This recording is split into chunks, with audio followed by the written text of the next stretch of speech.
Time!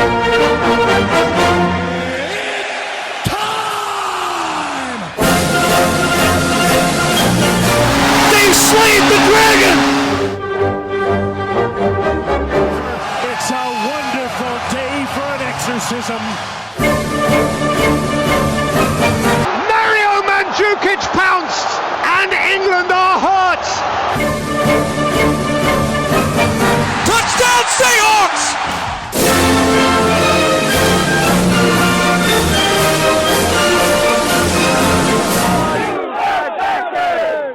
We are back again. It has been a long time, everybody. Welcome back to the West Coast Sports Junkies podcast. We are excited to get back to business here. Lots has been happening in the world of sports. Obviously, I had to actually look back, Mike, and it was October 20th, I believe, the last time we were back.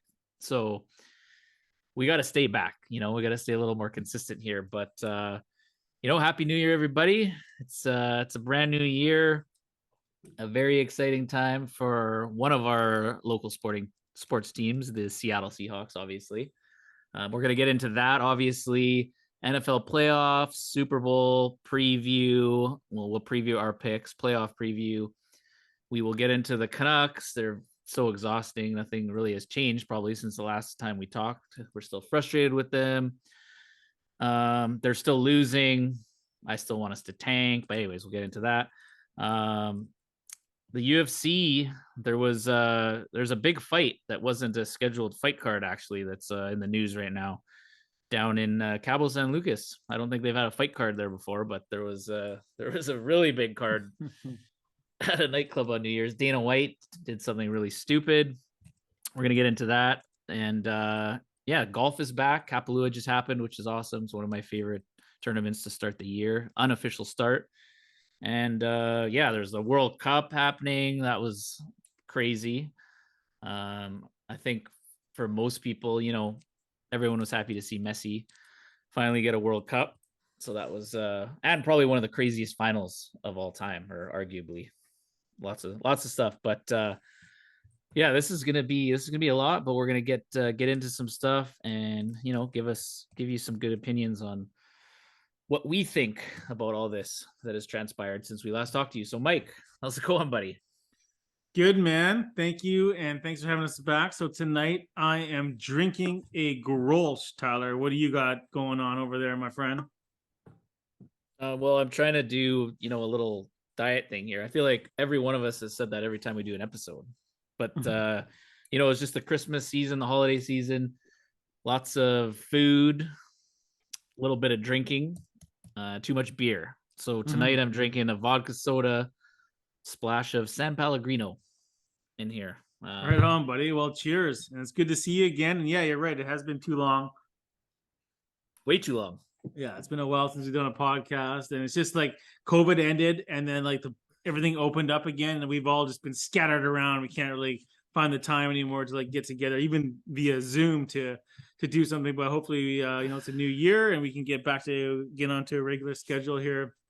Well, for sure, because like you said, we've been getting together in person. We should just bring a GoPro out with us at the bar watching a Seahawks game. And you know what we do sometimes. We do bring the GoPro out. It would be pretty entertaining, right? People call me awkward for having this GoPro. Yeah, I have multiple GoPros. Your camera case, man. But like I said, for Christmas, did you see the camera I got for Christmas from my wife? Yeah, that's wild, buddy. Okay, so we're gonna get some good footage in the next couple of years of us partying. Okay, that's a little big to bring out, huh? Isn't the lens freaking 10 feet long? Yeah, man. I mean, we might even be able to get in there and actually spot Govik and Dan's dinks. It's a 200 by 600 zoom, man. So we can get it's more for wildlife footage and stuff. But I'm gonna use it. I'm gonna use it for that, and I'll bring it out. I'll bring it out for us for sure. Sounds good. Good time. Speaking of them, yeah, they're MIA tonight. I'm sure they'll be back at some point. Once we figure this thing out, but we just wanted to jump on here and talk some sports again because it's been a long time. For sure, and a lot of stuff's happened. And a lot of stuff has happened important to us in this last week, Oh, especially, you know what I mean? for sure. Well, why don't we talk about that this past Sunday, man? What a crazy day that I will admit I did not see even being a possibility at the start of the season. Like, you can listen back to a few of our September, October podcasts, and I thought we were going to get 5-6 wins max, and I was fine with it. Little rebuilding year, but man, did they surprise me. A lot of our rookies stepped up, and why don't you tell us your thoughts on well, we can get into the season after, but I mean, just Sunday, the range of emotions from what needed to happen and what happened for us to get into the playoffs. Yeah, man. So you can go back to like even last year when the trade was announced in the summertime when Russell Wilson was leaving the Seahawks and how upset I was about it. And I didn't even want to talk football throughout the whole summer because I was just devastated. But coming into this year, at the beginning of the season, I was quite surprised at how good Geno Smith was doing and handling he was pretty poised and stuff like that. There was obviously flaws in our game, and there still is flaws in our game. But this last Sunday, we needed to win. That's what we had to do. We had to win, first of all. And then so we took care of business, and it was at home. We win in overtime with Myers missing a last-minute field goal to win the game, misses it, goes to overtime. Okay, we get it done. He kicks the field goal. We win in overtime. But then we need Detroit, who we just eliminated because we won that game, to beat Green Bay at home in Green Bay. So like the odds are like against us, man. I'm up in Whistler watching this game with my dad and my brother and my brother-in-law. And I'm like, oh man. We're like, all of us are like, I don't know, but I'm like, I believe that this is gonna happen. Like, this is just destined, man. Like, I don't know, I just felt it, and it happened, dude. Like, it came down to it, and Detroit. Detroit's now my second favorite team. I don't care of all time. Okay, we're going to the damn playoffs because of them, and I'm pumped, man. I can't believe it. It's unbelievable to me. I'm just in awe. Yeah, no, for sure. Absolutely. And good on Detroit for showing up, right? I mean, they did have something to play for. It was a chance to eliminate their rivals. And, Aaron Rodgers has been like really like snarky and kind of critical in the media over the years with Detroit. Like, they lost to him earlier this season. He's like, we can't lose to a team like that and stuff like this, right? So I really thought that Green Bay would look better, but Detroit just they matched their intensity and took it to them, man, and stole that game late in the fourth quarter. And the crazy thing is, it was something like Green Bay had won, I think it was like 27 of the last 30 against Detroit at home. Like, that is a wild stat. Like, Detroit hasn't been good for a long time, whatever. But still, right? Like, the odds, like you said, were against us, and just the way it all played out, it was amazing to watch, man. It's funny. My dad said this. My dad said the same stat to me on Sunday, and he's like, "I just saw this thing on TV that they've lost blah blah blah blah blah blah." And I'm like, that just tells me that they're freaking due, man. It's gonna happen here tonight. And oh man, what a night! It was unbelievable. Yeah, no, they played spoiler. It was awesome. We definitely owe. I think it's funny. Quandre Diggs, who came over to Seattle, whatever, 3-4 years ago to trade, joked like during the week that he was going to pay for a lot of his buddies, like old buddies on Detroit, pay for a vacation for them if they did what they needed to do and beat Green Bay or whatever. So it'll be we'll see if he pays up on that bet. See where they want to go. Seattle, that's where they want to go. Yeah, I don't know about that, but I mean, yeah, go ahead. No, I was gonna say, okay, so this all happens now, and I get flashbacks of I want to say it was like 2010, 2011 when Seattle played New Orleans at home, and we had obviously the Beastquake run happen. Yeah. I didn't go to that game because I was like, oh fuck it, like Seattle's such a dog. Seattle was 10.5 to 1 dogs. I remember in that game, and I was like, I'm not gonna go. Ty, you go. We had season tickets. You took your wife to that game. And Yeah. I'm sitting downtown Vancouver watching this game, and Beastquake rolls out. We're almost jumping off my balcony.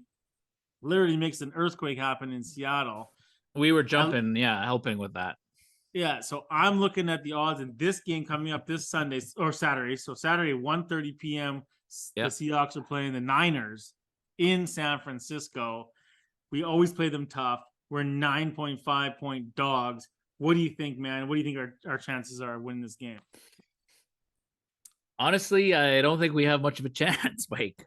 I don't. But, that's a good thing. That's a good thing I'm saying that because, like I said earlier, I didn't think we had a chance to make the playoffs this year.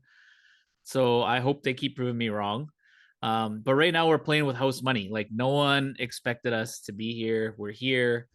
No pressure. All the pressure is on San Fran. Like everyone, including myself. I don't want us to, but I think we will lose the game, right? I mean, it's in San Fran. Their defense has been unreal, but they do have a third string QB. He has looked really good there, Brock Purdy, whatever. But, we could shock the world. I don't see it. I hope it happens. But it does feel a little bit like that Saints game to me, actually, especially like in the national media, right? Like no one's giving the Seahawks a chance. But you know what? We could shock the world. How are you feeling? You confident? It's true, man. I'm confident in this game, man. There's always that Cinderella story when you come into the playoffs, and I feel like we are it this year.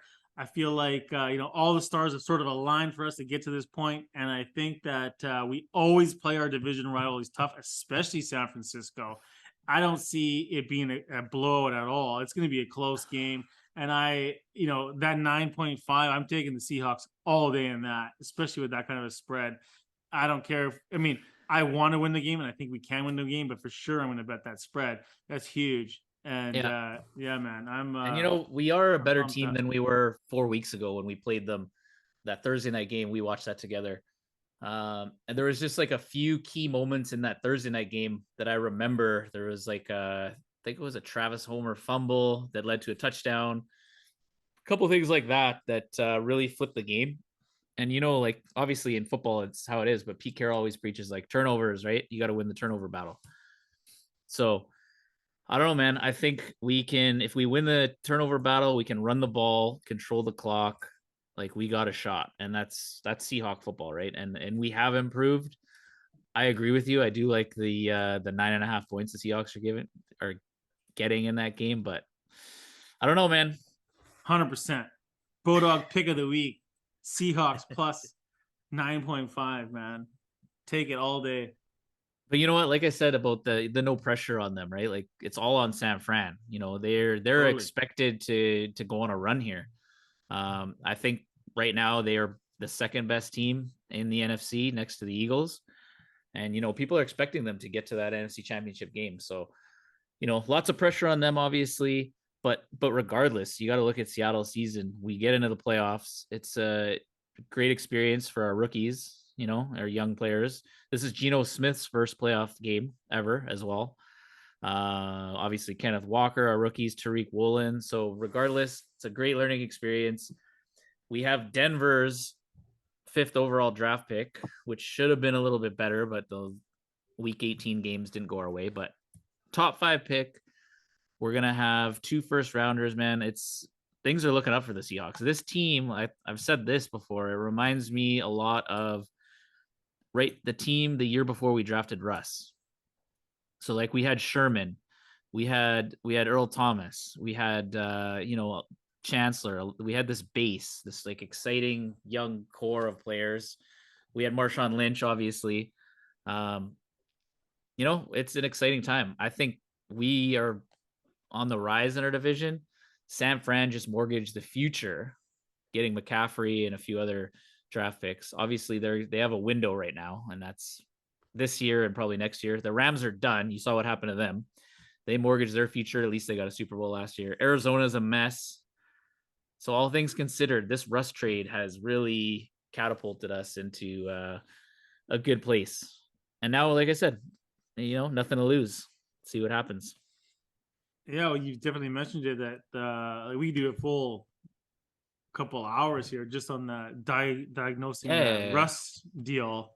But wow, I mean, looking back at it, I thought it was a stupid move because just being, I guess, a Seahawks fan or whatever, and losing Russell Wilson.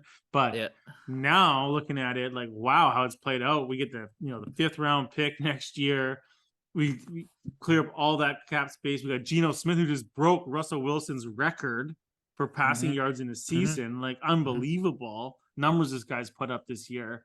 Yeah, man. So we can sit here and talk about it for hours, but I think it was a good move. I think it was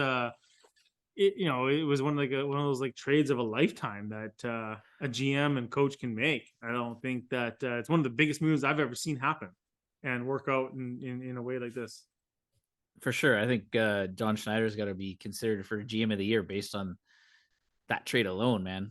But just real quick on Russ, I do think he'll be better next year. I think the whole situation was like the head coach was not ready to be a head coach. He was fired, obviously. Like, he had to hire after like week 3 someone to tell him how to manage the game. He had someone just to tell him how to call timeouts and like manage the 2-minute warning and stuff. Like, I don't think he was ready. I think he gave Russ too much freedom in the offense. Like, Russ tried to be something he's not. Whereas Pete and our offensive coordinators like game plan for him and his skill set. On top of that, Russ is not as athletic as he once was, but I do think he'll be a lot better next year. I think they're going to get a good coach in place, good system for him, and play to his strengths. So I think Denver's going to be a lot better. And I don't think we've seen the last of Russ, but I'm really happy we don't have him anymore. Well, yeah, for sure. I think you're going to see more Russell Wilson. They're paying him for like 5 or 6 more years. Like, yeah. No, like I mean, $200 million. I think he's going to be back closer to how he was in Seattle. He's not going to ever be that guy again, but he's going to be a lot better of a QB overall. And the GM in Denver, what's his name? I don't even know who the GM now is. It Elway still? Yeah. So John Elway, I can't stand the guy. I hate the guy. Ever since he refused to play for the Raiders back in the day. I don't remember you talking about that. I can't stand this dude. Anyways, it serves him right, man, for making those fucking bonehead moves. Why you got a coach in there that doesn't even know what the hell's going on? Like, come on, you're gonna pay $200 and something million for a quarterback, and you got a coach in there you can't even coach? Come on. Dude, it's crazy though. That's what's happening with quarterbacks. I saw something else that was crazy. The 4 highest paid QBs in the NFL missed the playoffs this season. You know who they are? Aaron Rodgers. Aaron Rodgers, number 1, making $50 million, 50. Russell Wilson, number 2, $49 million. Deshaun Watson, $46 million. The Browns is traded for, and he had that big suspension, obviously. And Kyler Murray in our division, $46 million. So that's kind of what you're dealing with in terms of QBs. And it brings up an interesting point.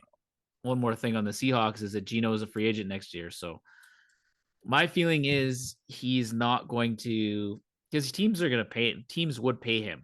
They're not going to pay him that, but he could get a really good deal out there for QB needy teams. I think he's going to take like a hometown. It's not his hometown, but Seahawks gave him a shot. He's going to give a little bit of a discount to stay in a good situation like he has in Seattle, where he's still going to get paid, but it won't be what he would get on if he went out into the market. So I think we're going to re-sign him. Not sure how long. And we will draft a QB probably in the 2nd or 3rd round in this draft. Kind of have play behind him and learn the system and kind of be that next guy. That's what I think. But yeah, Geno performed, man. He was really impressive this season, and good for him, right? He kept me entertained all year long, man. So kudos to him. And we had a lot of shit go wrong this year. Like, we had a lot of injuries, especially in the backfield and with our defense. And we're still in the playoffs, man. Like, our number 1 defender is fucking out. Like week 2 or week 1 or something like that, right? Wasn't it? Yeah. Adams, really and then Adams. And all of our running backs are down. I don't even know who our running back is. Walker the third. Who is that guy? He was amazing. He's doing really well. He's doing well. No, I knew he was going to be good. I drafted him in one of our leagues early. Out front? Like with one of my last picks. I drafted him. No way, really? But then this is the worst part. I needed to drop him because of injuries. And the week I freaking drop him, the next week Penny gets hurt. Hey, and he's hey, the guy. we're not talking fantasy football on this podcast, okay? Fuck No, that it's stupid done. game. What a dumbass game. But by the way, okay, we could talk about this. Obviously, what happened to in the Hamlin, Monday Night Football yeah, game? yeah. That was Yeah. the fantasy football playoffs for like every single league, and Yeah. that game had Well, a there's so many big huge players in it. implications on what happened. And I just want to say, Did it get I'm you a win?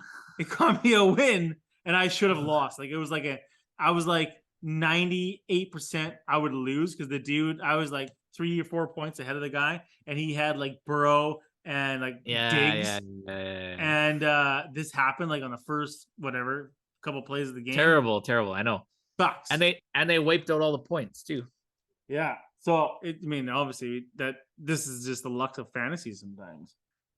Absolutely. Now I got a tough question for you. Do you think the NFL did the right thing by canceling the game completely? Yeah. Completely canceling it? Yeah. See, I don't know, man. I mean, I do. I can see the argument to do it and not to do it. I remember in the soccer game last year in the Euro Cup where that guy in Denmark went down and they continued to play. Yeah, they played the game out, and yeah, it was fine. So I could see them playing the game out, and I could have seen then too them canceling the game, like nope, this just didn't happen. Yeah. You know, I think the difference in this is that it was like it wasn't technically caused obviously on purpose, but it was like a play. You know what I mean? It was like both teams involved. So we actually still haven't heard exactly. They were saying it was from the impact and it had to be right at the specific second of the heart, right? The collision. Yeah, that's what they suspect. Like doctors. Yeah, exactly. But they haven't said for sure. But I mean, just that it was involving both teams and that, I think it was T. Higgins for the Bengals. That was just, he put his head down like normally, like he wasn't trying to hurt anyone, like trying to pick up the first down kind of thing, right? It was like a freak accident. But whereas Erickson was just, he had an issue and his heart stopped while he was in the middle of the play. So it wasn't like a collision during the game kind of thing. I don't know. Honestly, I think the NFL should have figured something out. I totally agree with them canceling the game that night and all of that. Absolutely. And even the week.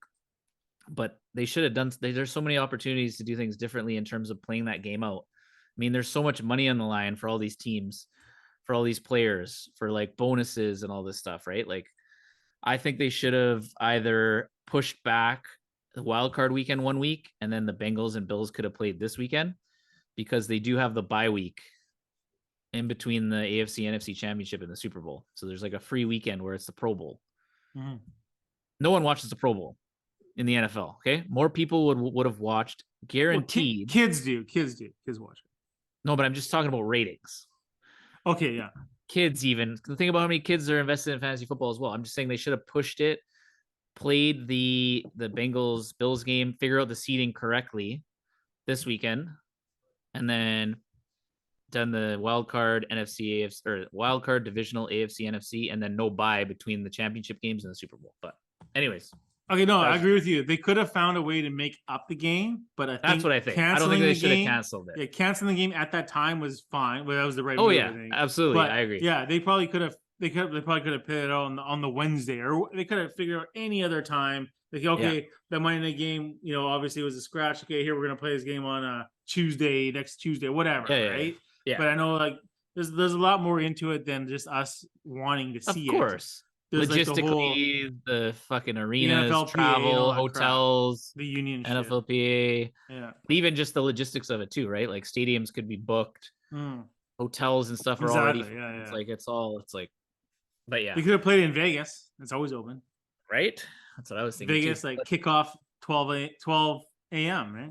Actually, the AFC NFC Championship could be, or sorry, not the NFC, the AFC Championship could be in Vegas that weekend. Because if the Bengals Bills end up playing, then it's going to be at a neutral site because of how the game played out, how it was canceled. Because the Bills controlled their own destiny. If they would have won that game and then they won last weekend, they would have been the 1 seed. But now the Chiefs are the 1 seed. But anyways, yeah, no, crazy. So before we get off the NFL here, let's what are your Super Bowl picks here? What do you think is going to happen here? You can go with your heart, or you can go with a best. Well, I'm bet not here. just going with my heart. I'm also going with my brain. I'm gonna go with my team right here, baby. I'm going with the Seahawks. We're gonna be that unicorn this year. We're gonna be that magical team that gets it done, and we're gonna go to the Super Bowl. Arizona 2023 Seattle Seahawks Super Bowl champs. Boom. What about you, Ty? Wow, man, that is bold. You know what? I'm still trying to figure out my Super Bowl pick, but my heart will obviously be Seattle. But we got to use our brains sometimes here when we're betting and doing playoff pools and stuff. So there's 0% chance the Seahawks are gonna be the Super Bowl, Mike. I just gotta break it to you now, so you're not. Actually, I'm just to let you know, we got a chip in a chair. There's not zero. It's not zero. It might be 0 point something, but it ain't zero. But yeah, you know what? I think the NFC Championship is going to be the Eagles and the 49ers. I hope the Eagles will beat San Fran because I don't want them in the Super Bowl. AFC Championship, we're going to get a rematch of last year at a neutral site. And these are I'm not like going off the board here. These are what a lot of people think will happen. It's going to be the Bills Chiefs in the AFC Championship. Bills are going to get the revenge for last year. It's going to be a Bills Eagles Super Bowl, and the Bills are going to win. I feel like they're going to rally around everything that happened. And it's just another thing they can use. It'd be cool to see the Bills get win the Super Bowl. Yeah, it'd be cool. Other than the Seahawks, I'd rather see the Bills win this year. That's it. But yeah, no, we're going to have to keep this thing going here. And hopefully you can just laugh at me next week about my prediction. And the Seahawks are in the second round, because nothing more than I would love for you to be laughing at me, by the way. Guaranteed, man. I mean, you're an embarrassment to as a partner in my season tickets to the Seahawks. Embarrassment. Okay, Mike. Just to clarify here, after your last comments, I hope they win. I don't think they will win, but I hope they win. Okay. So I hope you can just flap all next episode we do or next week about the Seahawks winning. The problem I only have with that whole comment of yours is I don't like the way you think. Okay. Okay. Well, moving on to something that we probably won't agree about this either, but the Canucks should probably reach out to John Schneider and Pete Carroll just down the I-5 here to ask them how one would go about retooling and, not rebuilding, because the Canucks have been trying to retool, it seems like, for, I don't know, 6-7 years. We're stuck in this weird spot.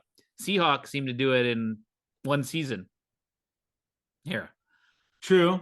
I would agree with you. Yeah, that would probably benefit them to reach out to John Snyder, but they're not going to do that, man. So yes, I mean, I know. I'm just trying to make a point here, but like here we are, the Canucks. Just like we were last year. I think we're at a very similar spot. We're giving up a lot more goals than we did last year because Demko has been out, and even before he was out, he was not playing well. But I'm just so sick of the Canucks, man. They're so exhausting. I feel like that's kind of where we left off last time we recorded. At this point, I want us to lose every single game for the rest of the year. I do not want another win.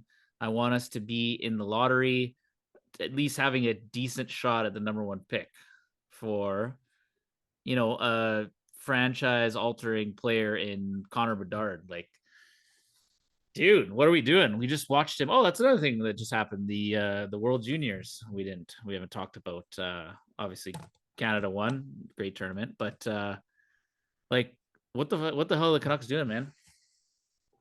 You know what, Ty? I absolutely do agree with you on this one. I mean, as a fan and as a fan of the game of hockey, you don't get these players, these generational players like a Bedard come around very often. We have a McDavid, a Crosby, a Lemieux, a Goretzky. You could throw a few more names in there. Ovi, There's not many of them, but we do see these, these generational players come through. And you see a Bedard, and we see exactly what he did in the World Juniors, shattering the record of like Lindros with the most points in in as a Canadian in the just dominant in the tournament. Yeah, smash it within like 14 by like 10 games or something like that. How many points he had. So we know this kid's special. We know this kid's going to be something. We knew this last year, but now like the world sees like, hey, this guy's for real.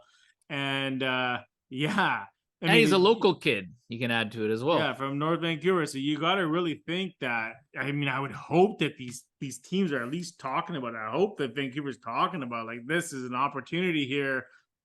Why are we going out there and trying to win these stupid games when we can have this in our back pocket? You know, for sure. And I just saw after our loss another 3-goal blown lead loss yesterday. Actually, while we're talking about how bad they are. To the Pittsburgh Penguins, but I mean, we just now finally moved that we have a better shot, like percentage wise, of getting the first overall pick than making the playoffs, and they're both very low. So we're in this stupid, where we don't want to be, man. We have like a 8% chance and 4.4%. Like it's close to even, but like we finally tipped the scale the other way towards getting Bedard. So that's why we need to continue losing games. I agree. And there's a few things that might make it work out for us. I mean, I know that I think it's kind of written in stone that we're going to lose our captain there, Bo Horvat. So getting rid of, we say we lose him to even just picks. Okay. Yeah. The sooner we lose him, the better. Absolutely. So we absolutely look at all the goals he has. If we trade Horvat, who the hell is going to score for us? Yeah, but so we get some more of those picks, even if they're later down the road, maybe even the next couple of years, but first round picks, whatever it is. I mean, I'm not a GM. I don't know. I can't do this for them. But like, come on, boys. Let's go. I feel like we know a lot better than what has been happening there than your buddy Jim, who's long gone. And now this new management regime, like I'm not impressed.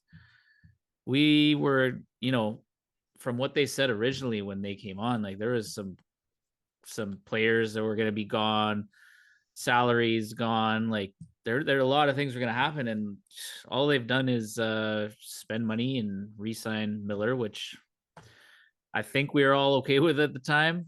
But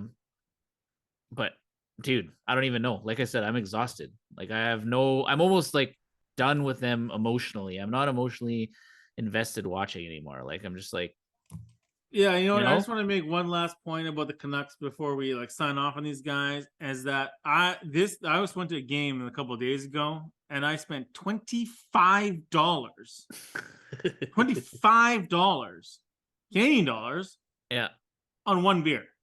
Okay, on one beer. It was a large beer, but it's still one damn beer. That's ridiculous. So for that $25, I want to go in to the Connor Bedard fucking fund, and I hope you guys are fucking working on that. For sure, man. That is ridiculous. That's a nice 12-pack at the liquor store. Yeah, man. That's ridiculous. You know what? You and I we still go to games and everything. We still will, but you know what? Maybe next season, like I feel like they'll feel it if we don't go. Yeah. And not only that, they're going to know because we're going to fucking protest out front and we're going to set up our fucking podcast station and to talk about shit about them the whole time. And you have a plane. We can fly banners every day. Yeah. Fire this guy. Fire that guy. Every day. Anyone you want to fire, Ty, we're going to put a banner. It doesn't even have to be firing. It's just like, why don't we can do like sell the team to Francesco Aquilini. Like, we could just come up with something new every day. It doesn't even have to be firing people. Give it away for charity. Mm-hmm. To like us, the junkies. Yes. We'll fucking make a championship team. 10 years. We'll have a Stanley Cup in Vancouver. Yeah, like I have an ice pack or whatever, and I've tried to sell tickets on Ticket Exchange, and I've been losing money on a lot of them. I mean, usually that's what I do. You would sell, a few here and there, kind of like we do with the Seahawks.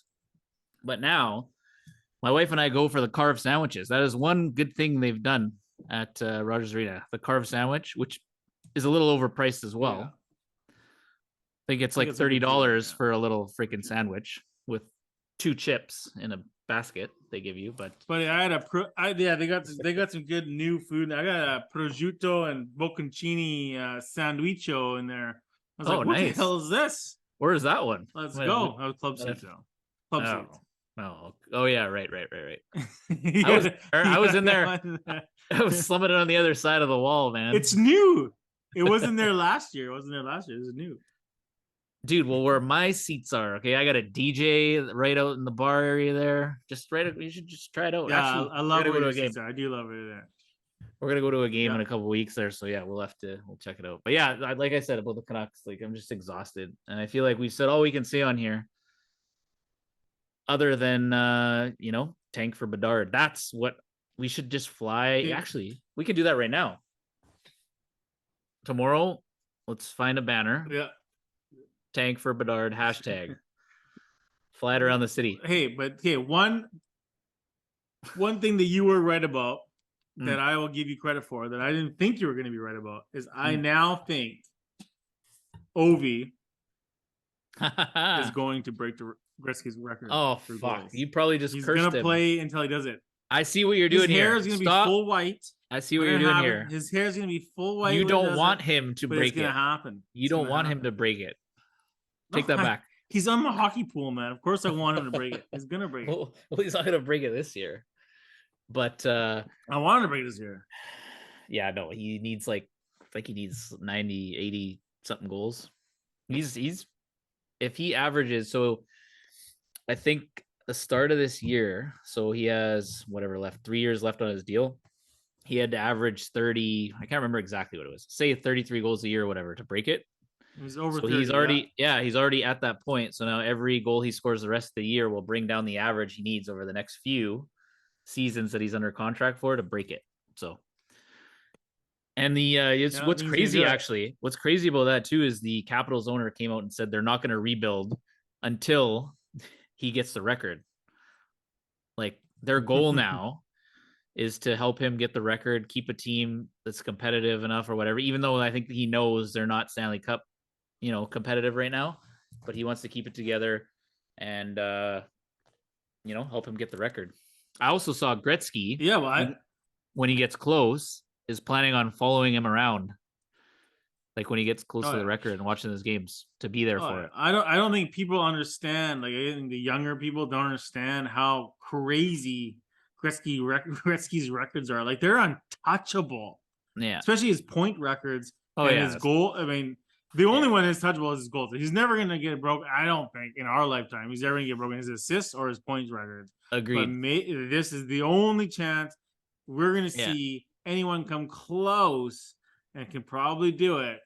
It'll be a huge event if it happens. Agreed. Huge. But like you said, even to be talking about it in this day and age with everything is freaking insane for Ovechkin. Yeah, totally. And he just keeps doing it. But I really hope, because you've spoken now, that he doesn't have a big injury or something.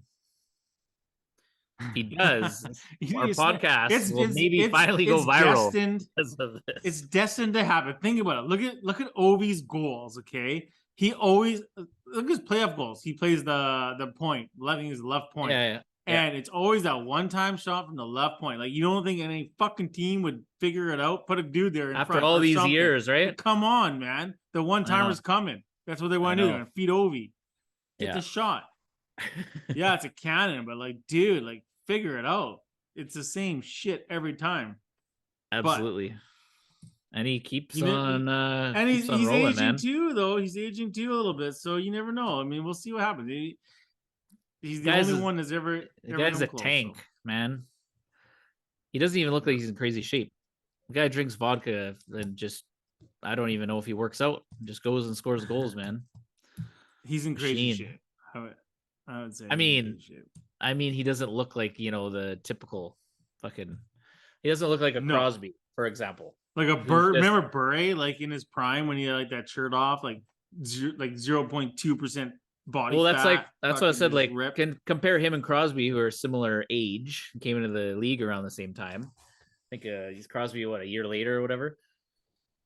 Oh man, Crosby's a fucking beast. But that's what I mean. No, but that's what I mean. Like you compare the two, like Ovi just looks like he could go have a shot of vodka, skate out there and score 3 goals, and then go. Who would you rather be right now? Would you rather be Sidney Crosby with 3 Stanley Cup rings?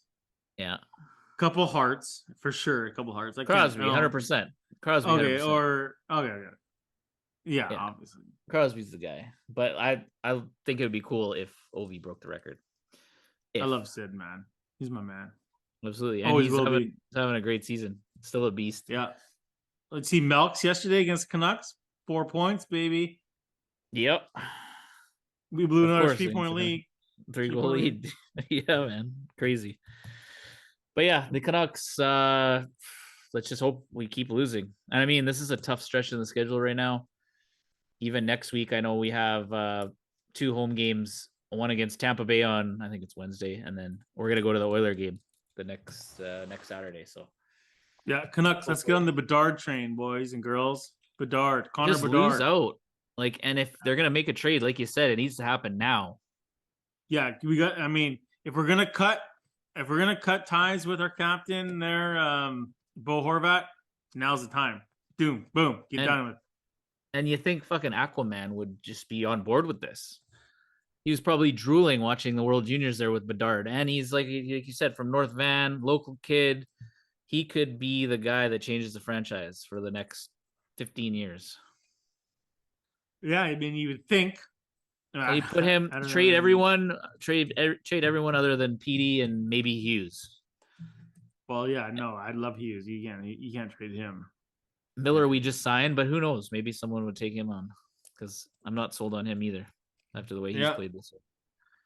No, I think that they should take you on as like a consultant, Ty. You know, I think they should take both of us on. Yes, I could go on freaking my PlayStation on. I don't even have the new PlayStation or the new NHL, but there's like a GM mode. I could do wonders with this team here. I'd lose every game, and we'd be drafting Bedard. yeah. I feel like they should maybe do that, because whatever's doing is not working. And like I said, frustrating, exhausting. I'm just like fucking over it, over the Canucks. I'm always gonna be a fan, but I'm over it until we do something properly, because we can't tank properly and we can't win. Agreed, man. Agreed. Well, we normally do the UFC segment at some point here and break down a card.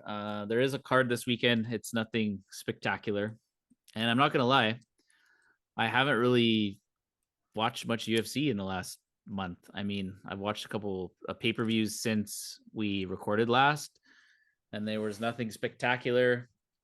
And, there wasn't a ton of like buzz about it, even online or, on Twitter or anything about a lot of these cards. But I can tell you what there has been a lot of buzz about. It was Dana White on New Year's Eve in Cabo, making a fool of himself. And, I think a lot of people saw it. It was the story was broke by TMZ, and it was a video of him arguing with his wife at a club, and it obviously looked like they were fighting. I think she gave him a little slap, and he turned around and gave her a big smack, and then looked like he like pushed her down, and the video kind of cut off, or they went out a picture from there on. But geez, man, not a good look for Dana White. Like, what a loser. Okay, the guy is freaking. No one should ever put their hands on a woman, obviously. But I mean, this guy who has gone on and on and on over the years about that same thing, he has cut UFC fighters and, said you can never come back from hitting a woman, like countless times at different press conferences. And here he is on camera doing exactly what he told, all of his fighters and cut fighters for, and there's been no repercussions for it. What do you think about that situation? Well, you are right. It was crazy and uncharacteristic of him. But I mean, at the same time, dude, like, what is his wife doing slapping him in the face? I mean, I have no idea. I have no idea what she said, what he said to her, or what was going on in the situation. No one does. It was just a video of them from a distance. But like, you can't. I mean, okay, he should not have slapped his wife in the face. But also, she should not have slapped him in the face. Okay, and no one's talking about that either. You know what I mean? No one's talking about what she did. No, it's all about what he did. No. A lot of people are. And it's interesting you say that because he had his first press conference with like MMA media. Right after that incident happened, he did like a TMZ interview, kind of explaining it, this and that, his side. But obviously, he said it was, unacceptable. He should never have done that. He doesn't do that, blah, blah, blah. And then today he came out and, he was saying like he didn't want people to defend him because he was wrong, which he should say. But it was funny. A couple of reporters asked him like, are you anything gonna happen to you? Is there gonna be any repercussions for your actions, this and that? And then he turned around, he's like, what do you think should happen? And kind of, exactly. You what do you think should happen? I mean, think about it for a second. I know. Hold on. The weird thing is in this interview, you gotta check it out. He compared it to like COVID times. I don't know how he did this big twist in COVID, saying how like he should, during COVID be away from the UFC because of everything that was going on. And he said, with this situation, he can't be away from the UFC because it's worse for it if he's not around, which is probably not wrong. But like the weird COVID angle he threw out and just deflecting, I don't know. But you were right about, she shouldn't have hit him as well. But like, show some restraint, man. Like it wasn't like she hit him. It was like a little slap, and he's 3 times the size of her. It looks like big guy. Okay, but his turned around and gave her. He didn't start beating the shit out of her. He slapped her and he shoved her down. He slapped her like she slapped him, is what I saw. It wasn't. I didn't see that. It wasn't. Well, what did you see? You saw he beat the shit out of her? No. She gave him a little smack, but he smacked her and continued, and then he shoved her down onto the ground, and you can't see what happened after that. No, I saw one smack from him, and then chaos ensued, and he like went after her. Watch it. Okay, I'll have to watch it closer. I mean, maybe I'm not the best one to comment on this, but I just felt no, you're right. Regardless, it's a terrible situation. Yeah, but and I don't condone any man hitting a woman. And I know what, to be honest with you, I don't condone any woman hitting a man. Of course, that's fucking bullshit too. So I think they're both wrong. They both should be apologizing because they're both fucking stupid. Yeah. Well, she did. She apologized as well, like through a statement. Obviously, she's not in the media and stuff. But he's kept them very private, his wife and kids, because he's got kids. Absolutely. Too. Yeah, which is a good thing. And that's why, like you said, it was uncharacteristic. But I don't even know what the penalty could be. It's just it's weird, like I said, in terms of his like huge stance on that kind of thing. Yeah. So that's where that is where it gets interesting, is like, yeah, he has kicked people out of the UFC for this kind of shit before. But I don't think it was like that. No, of course. It's usually not caught on tape, so it's usually like hearsay. This was caught on tape. People can see that it wasn't crazy bad. Yeah. I mean, but who knows what happens between these two behind closed doors? Is this the first time? I don't think so, man. I don't know. Like I know. You don't just slap. I mean, you don't just slap someone in open public at a club, like your husband of 30 years, like nothing's happened. The and then he slaps you back. The TMZ interview that he was saying, and it was like it was a weird TMZ interview because it was almost set up for him, and like they were throwing him like easy questions on purpose so he could be like, like the TMZ guy was like, so we heard there was a lot of alcohol involved, and like Dana was almost laughing. He's like, yeah, there was a lot of alcohol involved, blah blah blah, and he was saying he doesn't remember. Anyways, bad look for the UFC. I just am surprised by how it's like people have moved on from it like pretty quickly in terms of, think of Roger Goodell, the commissioner of the NFL, for example, something like this happening. Oh yeah. Oh my God. Yeah. You know what I mean though, right? Like UFC is different and it's a fighting league. Public enemy number one. It's just it's crazy how it all played out. And unfortunate. I'm actually surprised. Have you seen how fit Dana White's wife is? Yeah. She should have beat the shit out of him. But yeah, it's not my money's on her.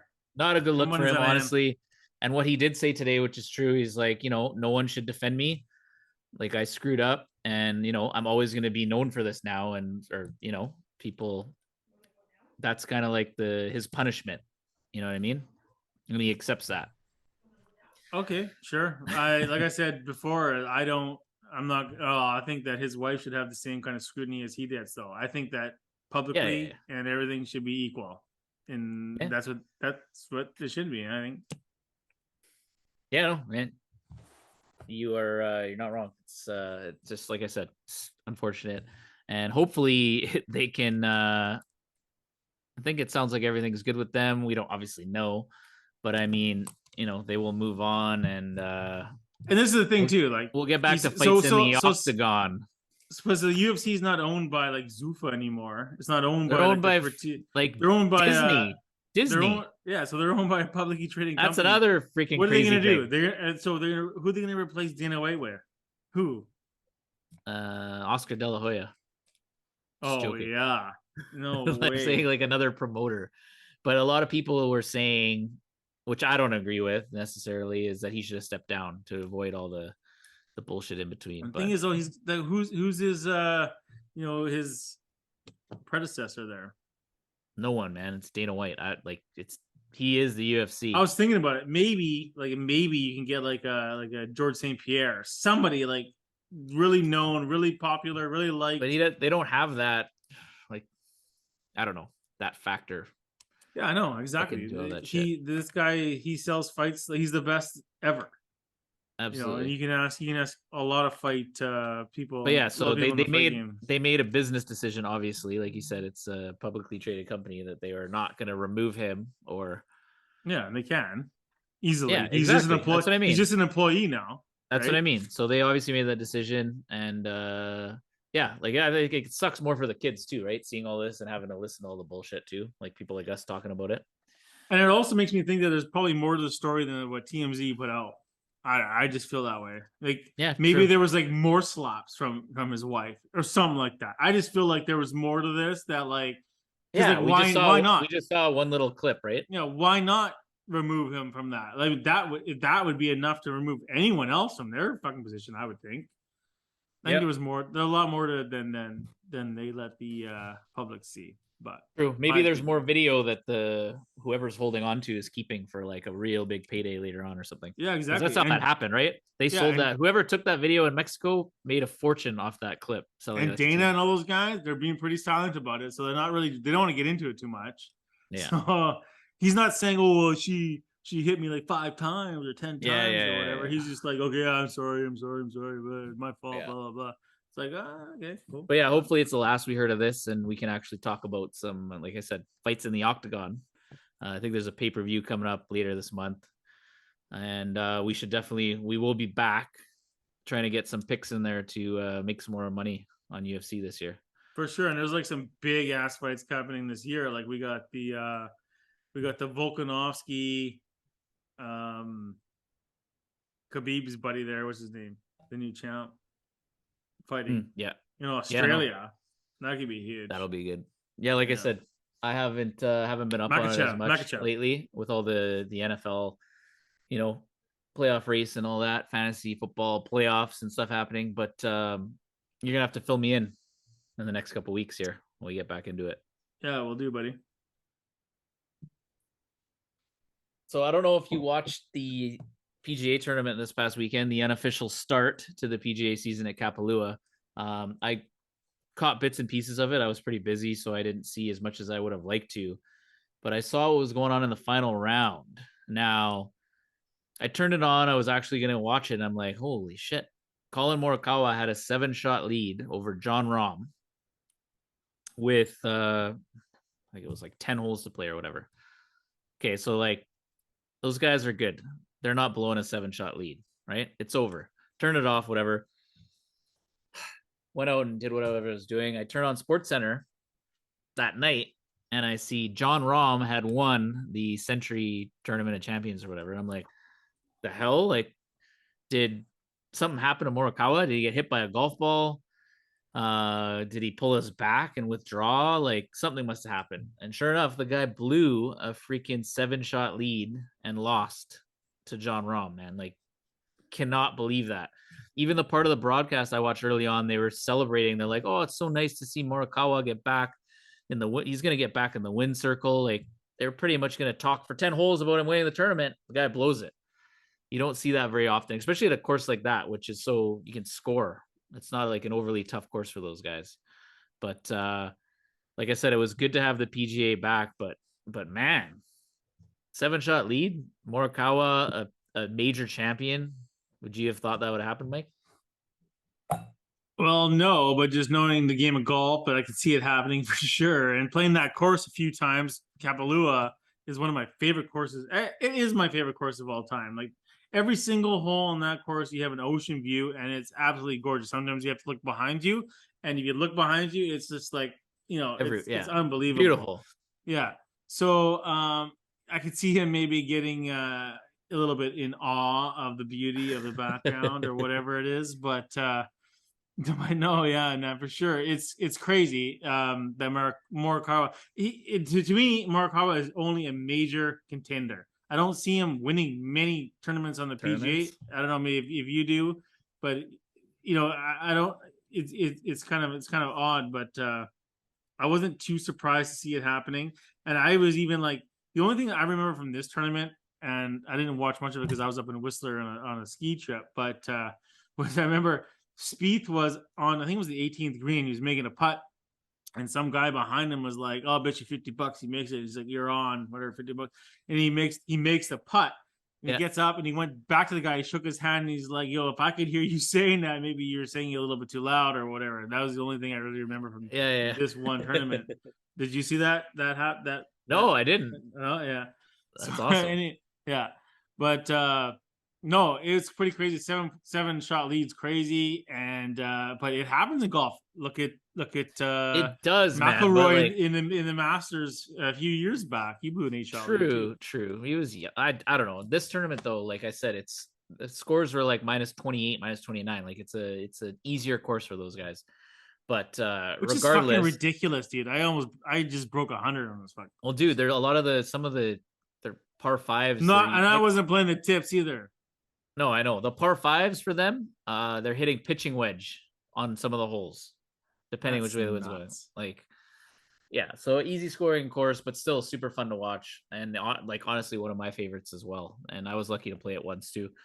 But one other thing about that, Morikawa has not won a tournament since he got engaged.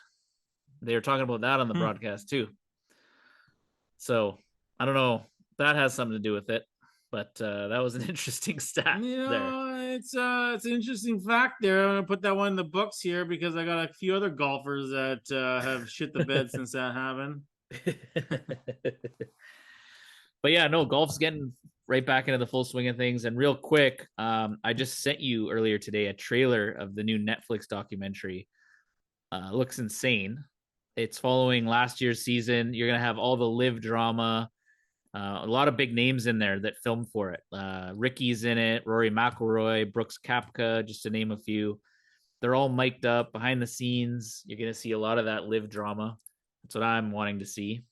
But yeah, it comes out next month, and I'm super excited for that. What do you think about that trailer? Yeah, man, I am pumped for that. I mean, I saw it as well, and they don't just have like those guys. I mean, they have everyone that's gone basically from the PGA Tour to Live Tour. Like they have oh, for sure, they have Ian but Poulter like I said, and those guys, big names, right? Awesome. Yeah. No, it's gonna be awesome, man. I can't wait for that to come out. Have you watched Drive to Survive, the Formula One show? You got to watch that. That's what got me into F1. I watched it. Shows. I've watched a few episodes, and then I watched a few episodes. And I know you do like the fantasy, F1, and I did the first year there, and so the first like few episodes, are the guys that I picked. And yeah, I remember that. But yeah, start it, man, and finish it. It's the same. It's the same creators and producers of Drive to Survive who are doing this golf Netflix series. So it's gonna be awesome. And yeah, now we got that fun. Yeah, and all you see like in the preview is like this is a good year for you guys to follow the PGA Tour. Like almost like it's almost like it was scripted. Hell yeah, you know. But yeah, no. Now it's a good swing of golf after. So you get the Waikiki tournament this weekend, so it stays in Hawaii, and then it goes to the West Coast swing. So you're gonna get like Riviera and Beverly Hills. You'll get the Waste Management Open, Torrey Pines, like a lot of courses we've been lucky enough to play, and it's a good stretch of golf. All right, Ty. Well, that's about it, man. Thank you so much for doing this with us, and thank you guys for listening. It's the West Coast Sports Junkies, and we are signing out. Go Seahawks, go! Let's do this, baby. Boom. Go Hawks. Go Hawks.